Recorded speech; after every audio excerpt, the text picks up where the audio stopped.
My name is Isis Harris, and I'm a journeyman electrician, business owner, and mother of 3 young men. The Community Post series came about because there are a lot of high-reaching initiatives about diversity in the construction industry, but there was a lack of grassroots efforts to actually do more intentional recruitment from the Black and brown communities.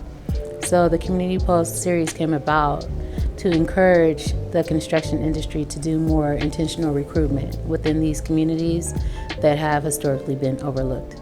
So this is basically a community engagement event to counteract things such as at-risk communities suffering from gun violence, houselessness, hopelessness. So it is really getting the information to the people, the communities that actually have been overlooked in receiving that information and may have misconceptions about what it actually takes in order to get involved in working in these industries. As a Community Post attendee, individuals will be able to participate in workshops. There'll be hands-on workshops, trade-related workshops from the electricians, from the plumbers, steam fitters, from the local 290s plumbers and steam fitters do a virtual simulation that people can do for welding. There's the Northeast Steam Coalition that does a solar-powered workshop with youth. There's different hands-on activities. There's information. There's a plethora of information that people are bringing from Portland Community College, from TRC companies, from Energy Trust, from TriMet, from LIUNA, from all these different entities that are coming together in order to give information about inroads into these different career fields.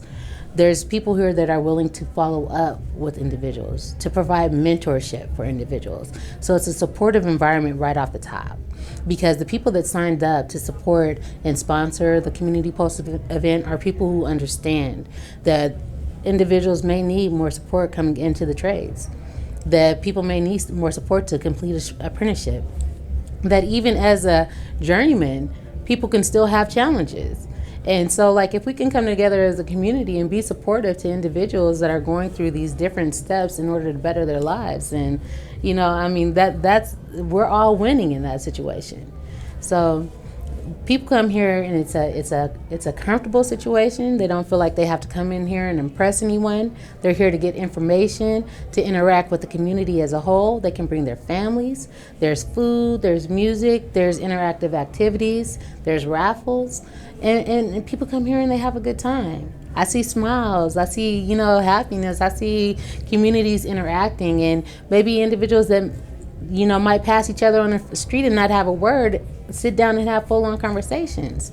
This is what it takes for community healing, to bring people together for a common purpose, and to understand that, helping individuals doesn't look like charity. Sometimes it just looks like a real conversation and meaningful interaction, and that's what we have here. There was a lot that happened during the course of apprenticeship. Just entering apprenticeship, period, it was coming out of incarceration. So there were jobs that I couldn't go on. There was treatment from individuals once they found out I had a record that I had to kind of endure. I got pregnant during the course of the apprenticeship, so working up until my 8th month, and trying to just make sure that everything was in place for once I actually had my child. I've had a period of houselessness during apprenticeship. I've worked on my own expungement during apprenticeship. I currently am waiting to hear back about a pardon for my previous history. Right now, it's just really about knowing that there are obstacles out there for people's lives and trying to make that path easier for people to get situated. The individuals coming out of incarceration, they don't necessarily know about how to get into construction.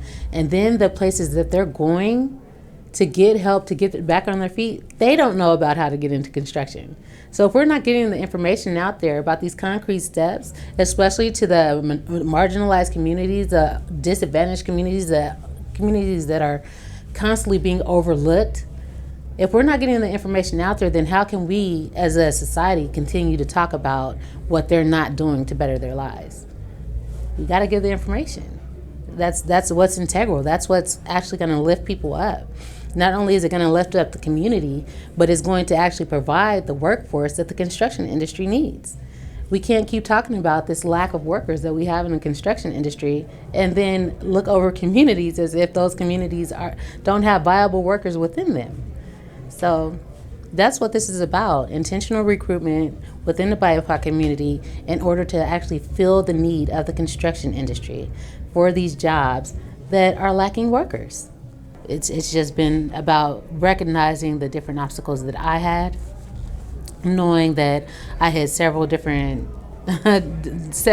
walls, but that those walls weren't insurmountable. Like it wasn't that they couldn't be climbed.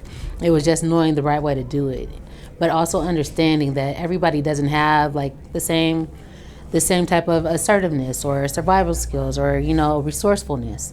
So if we can come together as a community and actually provide those different resources in one place so that people can get a real jump on life, or that real support that they need in order to make those steps and feel confident in making those steps, then we'll actually do for the community what the community actually needs. And that's being a helpmate versus getting to a place in life where you feel like you're removed from the struggle, so therefore the struggle no longer matters. That's not the case. You have to continue to reach back, continue to share that information, continue to stay in touch with your human emotions and obstacles and lived situations so that you understand what other people are going through. Like if you lose that empathy about life, you lose the empathy that you wish was shown towards you when you were going through your hardest periods, then you're doing the community a disservice. You're doing yourself a disservice as far as just growth as a person, So the whole thing that it boils down to for me, for the Community Post series, is just staying in touch with who I am in all aspects of who I am, and understanding that there are people in this world going through worse than what I've been through, going through equally surmountable type issues. But if I can give back to the community, if I can bring these individuals together to give back to the community, then we can actually start to heal within the community. So we can't keep talking about the problems and not come up with solutions.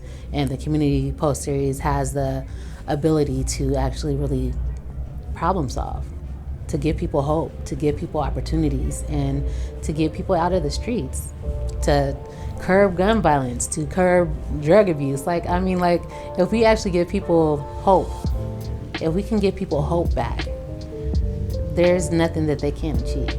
And so if we can put people in situations where they can be put into employment where it doesn't matter about a felony, it doesn't matter what you did before, but what you can do now, imagine how people's worlds will open up.